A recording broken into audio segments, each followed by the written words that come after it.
tema del mes de febrero, temas que tienen que ver con nuestra relación como esposo y esposa. El siguiente mes trataremos temas de familia, lo que tiene que ver, incluyendo los muchachos, los hijos y otras cuestiones más que se presentan dentro de todos los hogares. Así que en esta mañana, hermanos, continuamos con la misma temática. Este es el último domingo de este mes y vamos, hermanos, a entrar a nuestro tema en esta mañana. Quiero hablarles de tres cosas muy sencillas en esta mañana.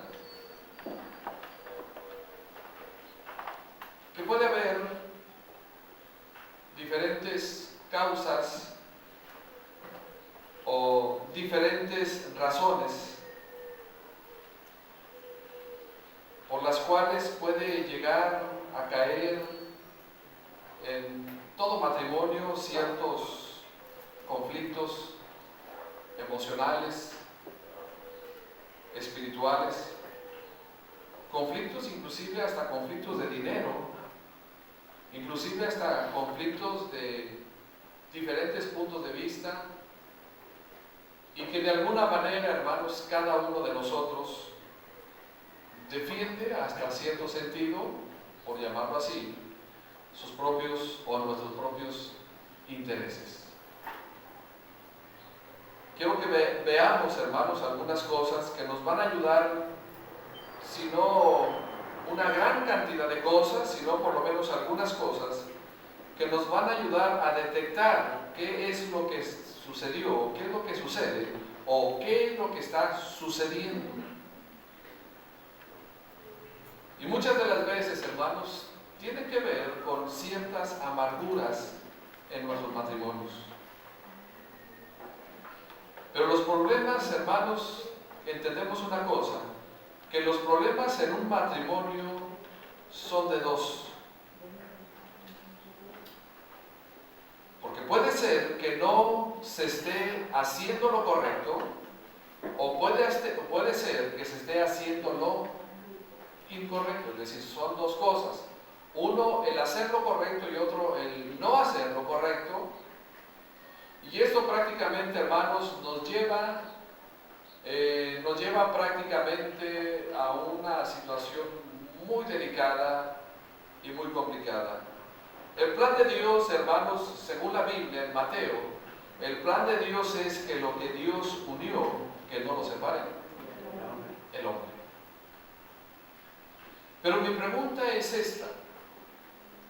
Cuando el plan de Dios es que lo que Dios unió, que no lo separe el hombre, mi pregunta es lo siguiente: ¿está hablando el texto de hombre para referirse a terceras personas? ¿O está hablando el texto para referirse en primeras personas? Porque muchas de las veces la situación es de afuera hacia adentro, y en muchas ocasiones también es, más que nada, también de adentro hacia afuera. No podemos hablar de un estándar, no podemos hablar de un modelo correcto o equivocado. No podemos solamente decir, si lo haces esto, te sucede esto, o si lo haces, te sucede esto. Creo definitivamente, hermanos, como ya nos hemos dado cuenta, quienes hemos entrado, hermanos, al asunto del matrimonio, ya nos hemos dado cuenta que es muy complejo. ¿Verdad que sí? Es completamente complejo. Y es complejo porque, para principio de cuentas, ya no tenemos los mismos años que teníamos cuando nos casamos. Algunos han pasado 15 años, 20 años, 30 años, 40 años. Algunos han pasado tantos y tantos años, por ejemplo, como mi hermana Damiana. ¿Cuántos años tiene mi hermana Flor? 70. ¿70 de casada? Ah, caray.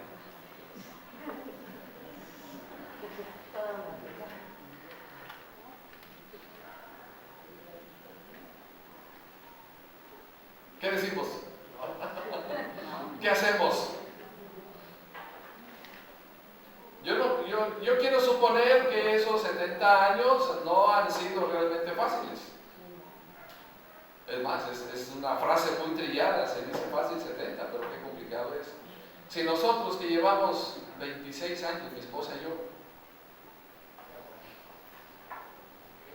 si ustedes que llevan, ¿cuántos años? 53. ¿Quién más quiere decirme cuántos llevan? 25. ¿Quién más quiere decirme cuánto lleva? 40. 19.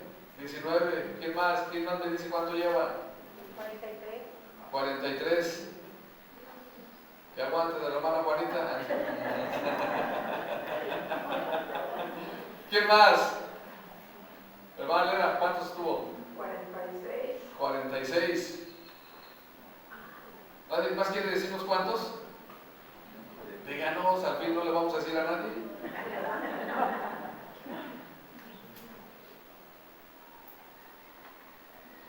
Durante todo ese tiempo,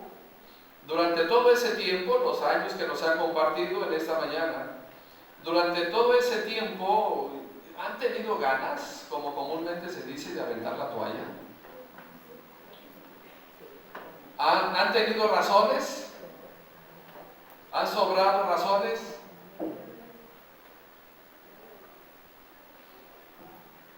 ¿Quién es el que tiene, de los que estamos aquí presentes en esta mañana, quiénes son los que tienen menos años de casados?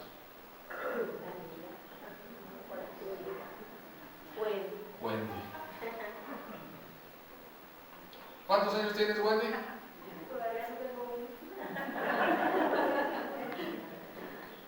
Todavía no tengo uno, ya me anda, dice, no se imagina.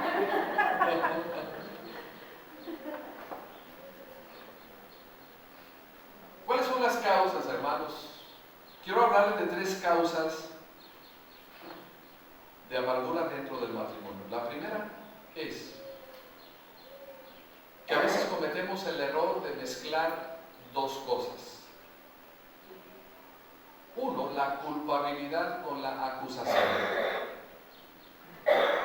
¿Qué es culpabilidad? Bueno, ¿ser qué cosa? Ser culpables. Mezclamos la culpabilidad o mezclamos la culpa con la acusación. ¿De qué pues, hermanos, se trata esto? ¿En qué consiste o cómo nos damos cuenta que estamos mezclando la culpabilidad con la acusación? Bueno, cuando justificar mis acciones en base a alguna falta o error que yo mismo o que nosotros mismos hemos cometido.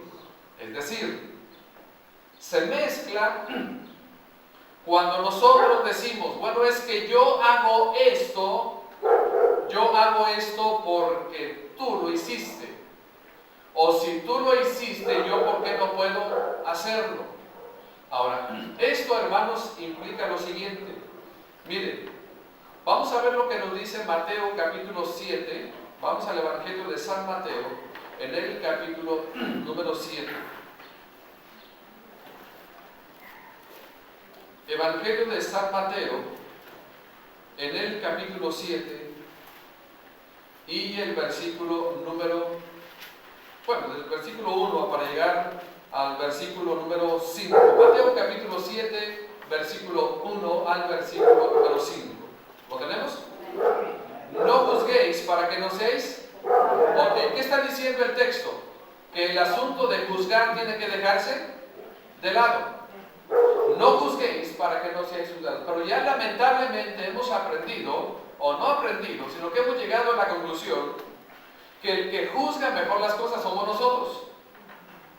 Es decir, nosotros empezamos a juzgar actitudes, empezamos a juzgar acciones y ni tan siquiera somos capaces de ver nuestras propias actitudes y nuestras propias acciones. No juzguéis para que no seáis juzgados. Añade, porque con el juicio con que juzgáis seréis juzgados, y con la medida con que medís os será medido. Versículo 3. ¿Y por qué miras la paja que está en el ojo de tu hermano y no echas de ver la viga que está en tu propio, ¿qué cosa dice? En tu propio ojo.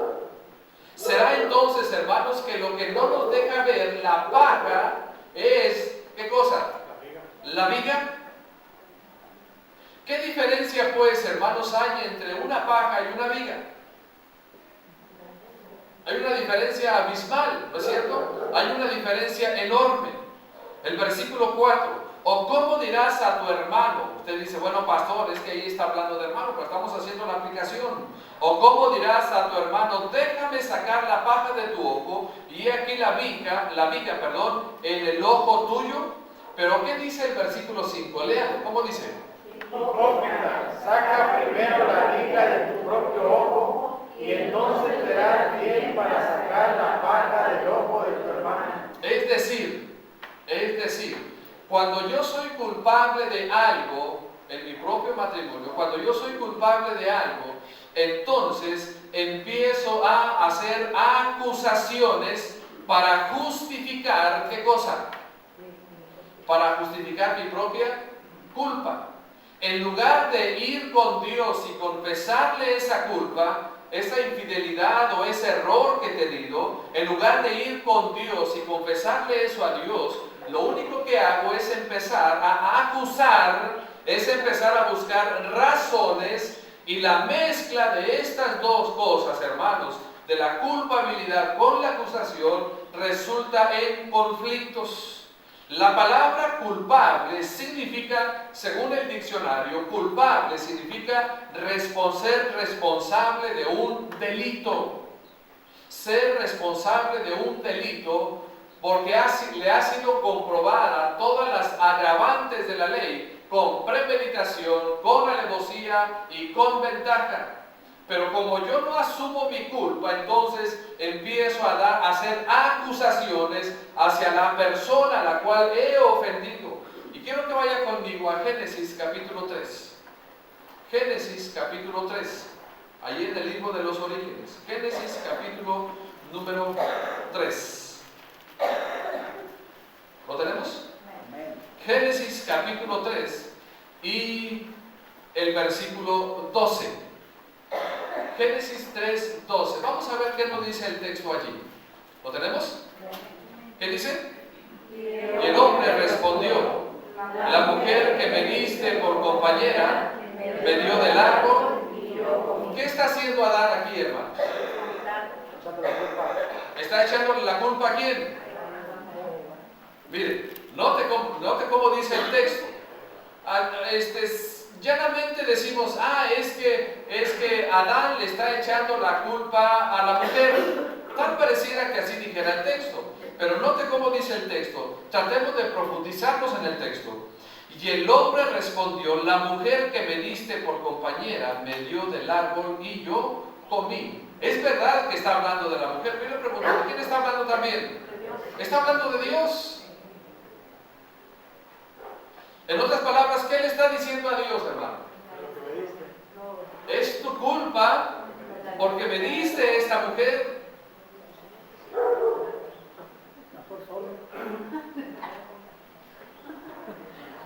Es tu culpa, le está diciendo a Dios. Es tu culpa. Pero yo quiero decirle yo quiero decirle una razón principal. Mire, hermano, nosotros fuimos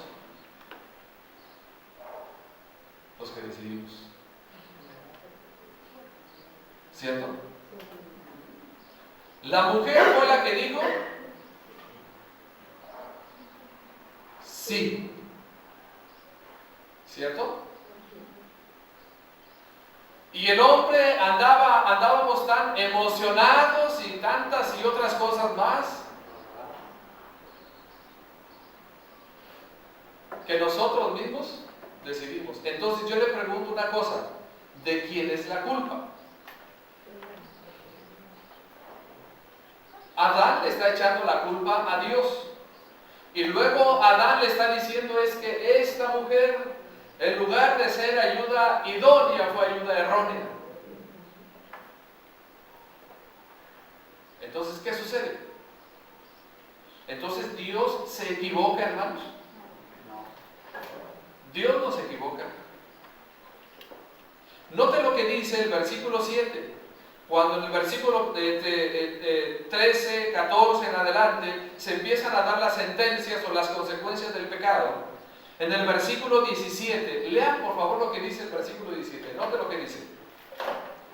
Y al hombre dijo: por cuanto obedeciste a la voz de tu mujer y comiste del árbol de que te mandé diciendo, no comerás de él, maldita será la tierra por tu causa, con dolor comerás de ella todos los días de tu vida. Pero note la primera frase del texto. Y al hombre dijo: por cuanto obedeciste a la voz de tu. ¿Cuál fue entonces el problema? ¿El culpable fue Dios? No. ¿El culpable fue la mujer? No. ¿Cuál fue el problema? ¿Cuál es la situación que Dios está mencionando en este texto? Aquí la situación es que él obedeció. Note lo que dice el texto: por cuanto obedeciste a la voz de tu mujer. ¿Qué significa eso, hermanos? Dios le estaba diciendo a Adán de la siguiente manera: no quisiste obedecerme a mí, dice Dios. Como consecuencia, entonces, ¿a quién obedeciste? Exactamente. Entonces la pregunta es esta: ¿quién pues entonces es el culpable? El hombre.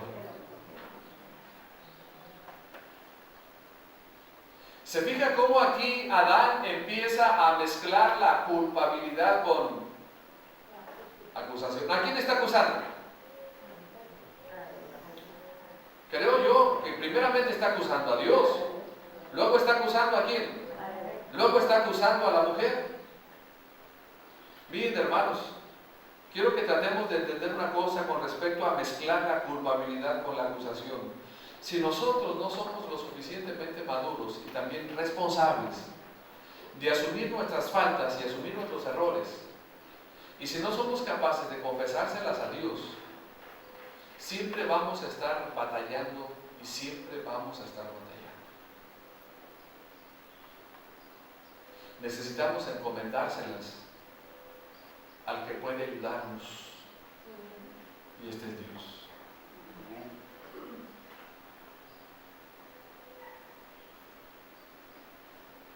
Al fin y al cabo, como decíamos hace unos momentos, ¿se acuerda usted, por ejemplo, de aquellos textos que hablan acerca de la no os unáis en yugo desigual con los incrédulos? Pero yo me pregunto una cosa: si bien es verdad que el texto habla de no unirse en yugo desigual con los incrédulos, ¿puede ser entonces que también pueda haber yugo desigual entre los creyentes? Puede ser. Pero yo solamente entiendo una cosa, hermanos. Yo entiendo una cosa. Cuando uno decide unir sus vidas con alguien, y a sabiendas de que se sabe que no es la voluntad de Dios, y uno sabe que no es la voluntad de Dios, y uno a pesar de todo eso lo hace, eso se llama voluntad de Dios permisiva.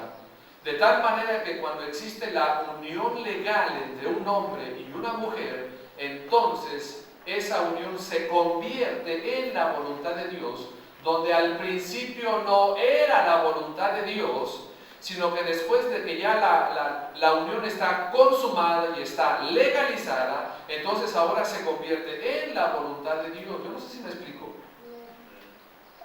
A lo que voy, hermanos, es a lo siguiente.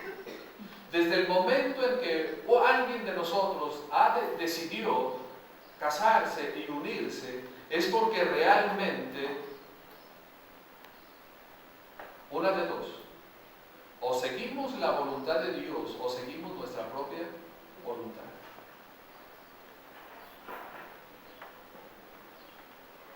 Pero tenemos que tener mucho cuidado con el asunto de las culpas. Miren, muchas de las veces hemos oído y sabemos de muchas mujeres que le echan la culpa al marido por esto: yo estoy así por él y por él. Yo estoy, de repente también el marido, yo estoy así por ella y por él. Entonces, solamente se habla de qué cosa, hermanos: de culpas, de culpas y de culpas y de culpas y de culpas y de culpas. Y yo le pregunto una cosa: ¿acaso nosotros no tenemos algún pequeño porcentaje también de culpa?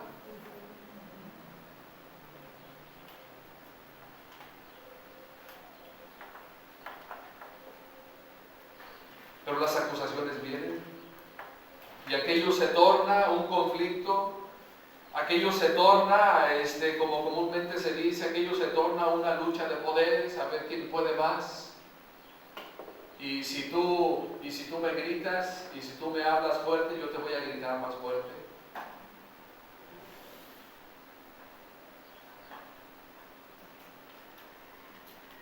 Y si tú no me das, yo tampoco te voy a dar. Y si tú esto, entonces yo esto. Y si tú esto, entonces yo esto. Y se torna aquello, hermanos, se llega a tornar muchas de las veces en una casa, más que un hogar, un conflicto serio, un conflicto cotidiano.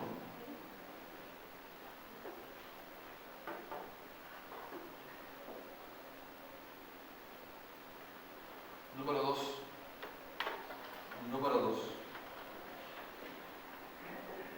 ¿La primera cuál es? ¿Cuál es la primera razón? Mezclar la culpabilidad con la acusación. Mezclar culpas con acusaciones. Es decir, ¿cómo quiero justificarme yo por mi culpa? Acusándolo a él o acusándolo a ella. Ahora, tal vez las acusaciones tengan sentido.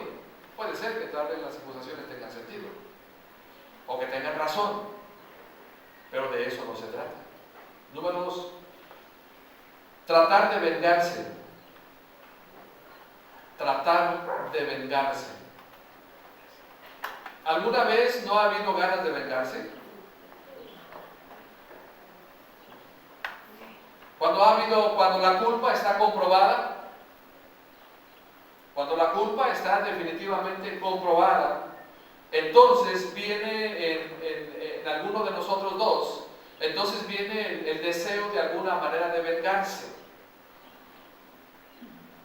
Es decir, que cualquier acción o actitud, cualquier acción o actitud aprovechamos para enseñarle una lección. ¿Qué significa esto, hermanos? ¿Qué significa acción? Lo que hago. ¿Qué significa actitud? La manera como enfrento las cosas. Si la culpa ha sido comprobada, entonces podemos caer en la mala idea, porque es una mala idea, de venganza. Bueno, si él me hizo esto, ¿qué se dice? Entonces yo también puedo hacerlo. Si ella me hizo esto, entonces yo también puedo hacerlo. Ahora, yo le pregunto una cosa, hermanos. ¿Sabía usted, por ejemplo, que la venganza hecha por los hombres es una venganza muy cruel? ¿Por qué? Porque si usted tuviera la oportunidad de poder vengarse, y vamos a suponer hipotéticamente que Dios dijera en su palabra, y si te hacen algo tienes que vengarte. Suponiendo. Mi pregunta sería entonces ahora esta. ¿Qué nivel de venganza tomaríamos? Tomaríamos tal vez lo que dice el Antiguo Testamento, ¿no? Ojo por ojo y diente por diente. Si tú me maltratas, entonces yo te voy a maltratar. Si tú me eres infiel, yo te voy a ser infiel. Si tú haces esto, yo voy a hacer esto. Miren, hermanos, pónganme atención. Conozco un caso donde la señora se dio cuenta de la infidelidad y ella se vengó. Pero ella no se dio cuenta que cuando ella supuestamente se estaba vengando.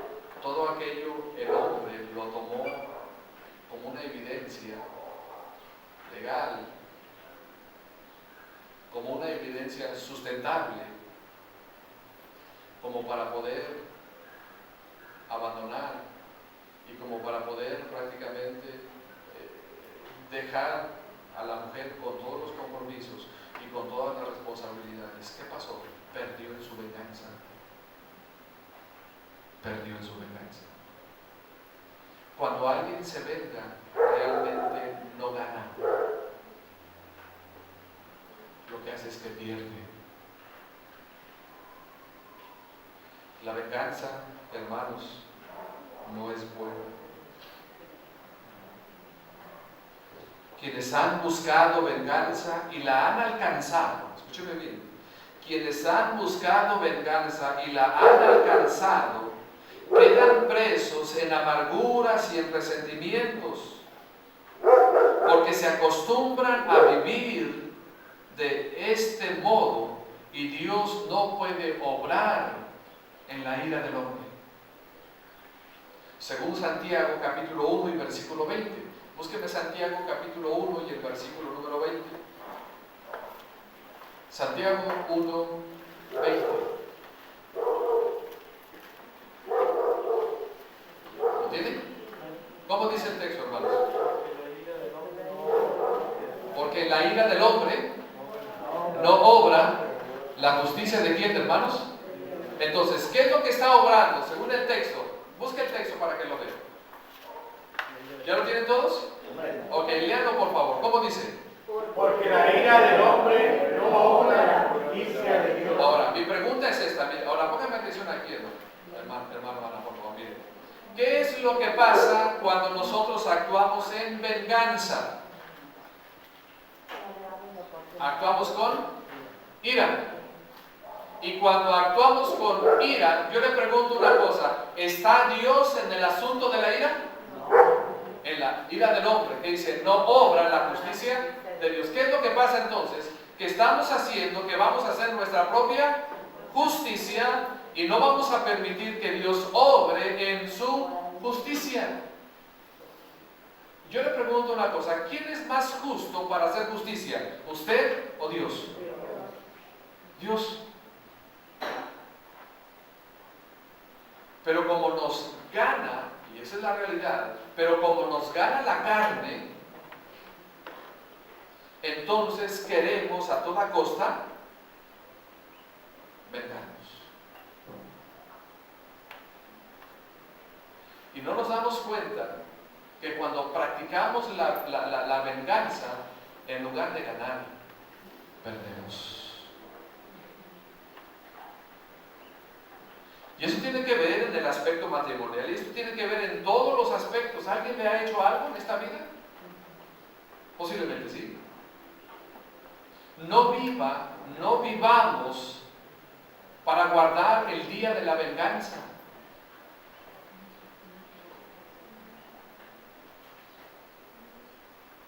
Vayamos a Romanos capítulo 12.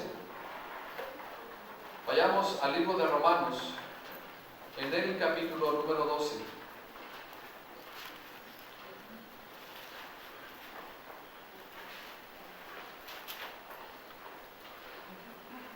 Versículo 17 en adelante.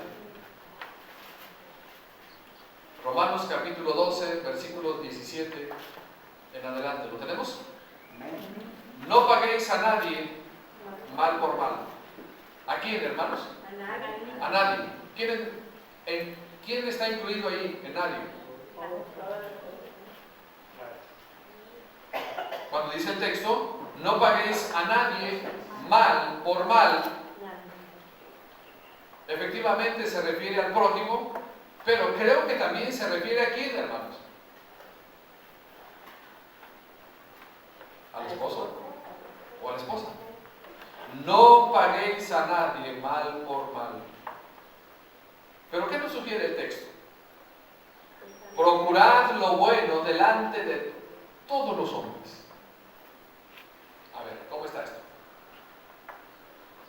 No paguéis a nadie mal por mal. sino que debo de procurarle a él hacer lo bueno. Ahora miren, ¿qué le parece ese texto? Tal vez nos parece un texto incomprensible. Si es posible, ahora note cómo dice el 18, si es posible, en cuanto dependa de vosotros, estad en paz con todos los hombres. ¿Qué está diciendo pues el texto, hermanos? Que nosotros tenemos que hacer todo lo que está a nuestro alcance, dentro de nuestra posibilidad, para no pagar a nadie mal por mal, sino para procurar lo bueno. Y cuando ya nos sintamos las fuerzas para poder soportar, entonces tenemos que pedirle fuerza y ayuda a Dios para que realmente esto suceda. Luego el texto 19 dice, no os venguéis vosotros mismos. No os venguéis vosotros mismos, amados míos. ¿Qué dice la siguiente frase? Sino dejad lugar a la ira de Dios. Entonces, la ira no debe de pertenecernos a nosotros, sino a ¿quién? A Dios. No os venguéis vosotros mismos, amados míos, sino dejad lugar a la ira de Dios, porque escrito está, mía es la venganza, yo pagaré, dice el Señor. Ahora lea el versículo 20, por favor. Así que, si tu hermano tuviere hambre, dale de comer. Si tuviere sed, dale de beber. Pues haciendo esto, ascuas de fuego amontonarás sobre su cabeza. Y la otra interpretación, hay otra interpretación, hermanos, del ¿cómo se llama? Del griego transliteral, del español al griego, añade esta pequeña frase, y Jehová te lo pagará. Y Jehová te lo pagará. ¿Qué significa eso? Dios te va a recompensar. Pero nosotros no queremos esperarnos a las recompensas de Dios, queremos hacerlo nosotros mismos. Así que si tu enemigo tuviere hambre, ¿qué dice el texto? Dale de comer. Así que, ¿cree usted que su esposo es su enemigo o su enemiga? ¿Qué dice el texto? Dale de comer. Dale de comer. Pero ya le di en la mañana. ¿Y quiere que también le dé a mediodía? Y luego también quiere que le dé la merienda. Y luego también quiere que le dé la cena. Y al último, para irse a dormir, su vasito de leche. Pero si es mi enemigo, bueno, es que usted lo considera enemigo. Así que si tu enemigo tuviere hambre, dale de comer. Si tuviere, ¿qué cosa dice? Si tuviere sed, ¿qué hay que hacerle? Dale de beber. Pues haciendo esto, ascuas de fuego amontonarás sobre su cabeza. ¿Sabe que este texto 20, la última parte del texto 20, está explicada con el versículo 21? Note lo que dice el versículo 21. No seas vencido. Ahora, ¿qué es lo malo? No seas vencido de lo malo. De acuerdo al texto anterior, ¿qué es lo malo ahí? Si tiene hambre, de lo malo. Si tiene hambre, hazle como puedas. Si tienes sed, hazle como puedas. Por eso el texto 21 dice, no seas vencido de lo malo, sino vence con el bien el mal. Ahora, ¿cómo se aplica esto? ¿Cómo se puede vencer el mal con el bien?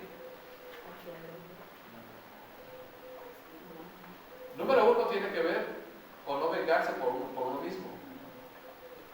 ¿Sabía usted, hermano, que la vida, quiero utilizar este término, como lo utiliza la gente? ¿Sabía usted, por ejemplo, hermanos, que, como dice la gente, ¿sabía usted que la vida da oportunidades para vengarse? ¿No le ha pasado? Ahora sí, aquí. Mire, yo le pregunto una cosa. ¿David tuvo oportunidades de vengarse de Saúl? ¿Sí o no? Sí. Dios permitió esas oportunidades. Yo estoy plenamente consciente y convencido que Dios permitió esas oportunidades para David. Y yo estoy convencido, hermanos, que muchas de las veces también Dios presenta oportunidades a nosotros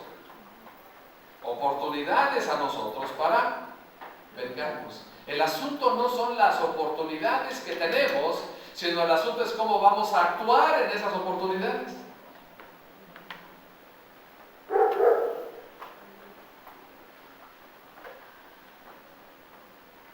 Por lo menos 2 veces David pudo matar a Saúl.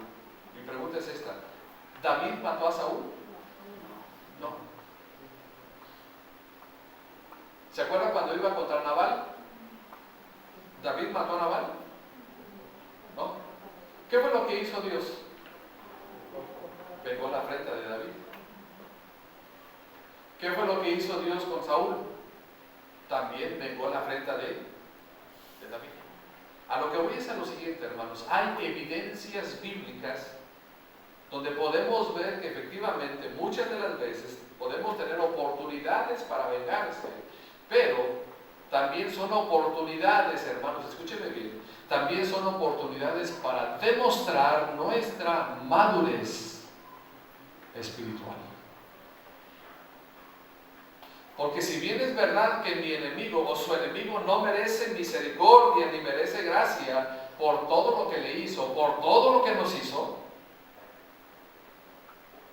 simple y sencillamente apelamos a la gracia y a la misericordia de parte de Dios. Por eso el texto 21 dice de esta manera, note: no seas vencido de lo malo, sino vence con el bien el mal. Entonces, ¿qué vamos a hacer con las oportunidades que tenemos para poder vengarse o para poder descargar la ira sobre alguien que me ha ofendido o sobre alguien que me fue infiel? Entonces allí vamos a aplicar todo, como se dice, el brazo duro de la ley.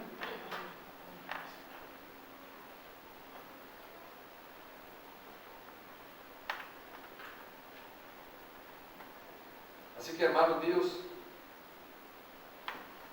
no se trata de vengarse diciendo: ahora te voy a enseñar, con esta lección me estoy vengando, o simple y sencillamente estoy desaprobando. Recordemos, hermanos, que quienes han buscado venganza y le han alcanzado pueden quedar presos en amarguras y en resentimientos, porque con el paso del tiempo se acostumbrarán a vivir de este modo y Dios no puede obrar de esa manera.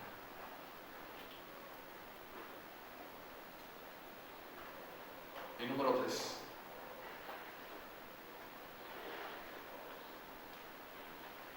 No orar de manera correcta por nuestro cónyuge.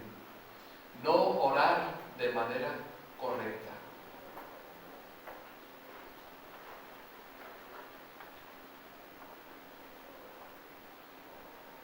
¿Cuántos de ustedes, varones, cuántos de nosotros, varones, oramos realmente por nuestras esposas?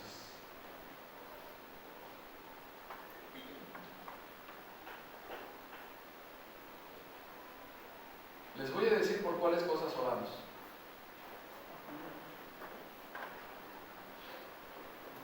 Y para decirles, ustedes me tienen que ayudar. ¿Por cuáles cosas oramos, varones?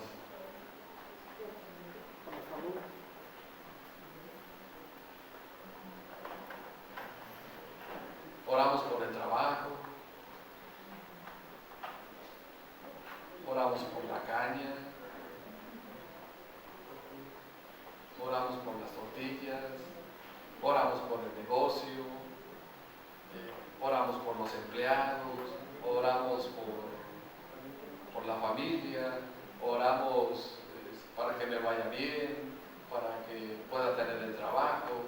Y yo le pregunto una cosa, ¿y cuánto de ese tiempo usted y yo oramos por nuestra esposa? Yo le pregunto una cosa, ¿cree que nuestras esposas no merecen que oremos por ellas?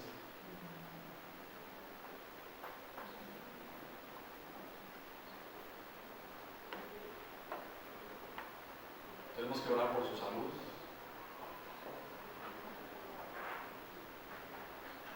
Tenemos que orar para que su amor hacia uno pueda ir creciendo cada vez más.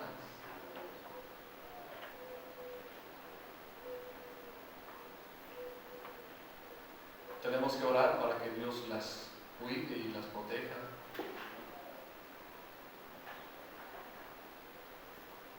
O hermanas, ¿cuántas de ustedes realmente oran por sus esposos? O decimos, pues ahora para que se le quite no voy a orar por ella. Ahora para que se le quite no voy a orar por ella. Y entonces estamos siendo vencidos por lo malo. No hemos vencido porque estamos alimentados más de lo malo, estamos alimentados más de venganza y otras cosas más. Eso significa, hermanos, escúcheme bien, eso significa que los motivos de oración no son los motivos correctos. Por ejemplo, a veces la hermana ora de esta manera: Señor, para que sea bueno conmigo.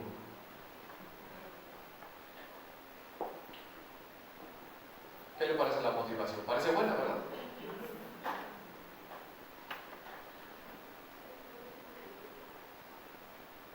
Para que sea bueno conmigo. U otra oración podría ser para que traiga todo el dinero a la casa, que no se lo gaste o no se lo debe gastar. O tal vez la otra oración pudiera ser para que me obedezca. Y note, hermanos, que estamos pidiendo para nosotros. ¿Se da cuenta? Estamos pidiendo para nosotros, o solamente para nosotros. Y no estamos pidiendo para Dios. La oración tal vez entonces debería de ser de la siguiente manera: Dios, ayúdale a que quiera hacer tu voluntad. Ayúdale a que quiera hacer tu voluntad. Dios, ayúdale a que sea responsable contigo. Y Dios, ayúdale a que sea obediente a ti. ¿Qué pasa cuando estas cosas suceden en el corazón de una persona? No solamente va a suceder en su propio corazón, sino que también usted y yo vamos a ser bendecidos. Pero muchas de las veces, hermanos, oramos más pidiéndole a Dios, exigiéndole algo a Dios para mí. Y hemos tratado de aprender que no se trata de nosotros, sino que se trata de Él. Yo creo definitivamente, hermanos, que cuando Dios tiene nuestro corazón y cuando Dios tiene nuestra voluntad, entonces puede tener cualquier cosa de nosotros. Cualquier cosa de nosotros. Pero si nosotros oramos mal, ¿qué va a pasar? Si oramos mal, no vamos a recibir lo que estamos pidiendo.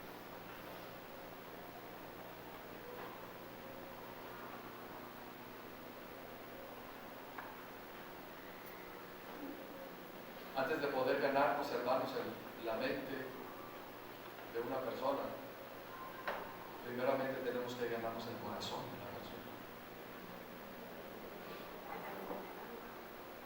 Mire, cuando se gana el corazón de una persona, mire, cuando Dios gana el corazón de nosotros, cuando Dios realmente gana el corazón de nosotros, ¿qué es lo que ha ganado Dios?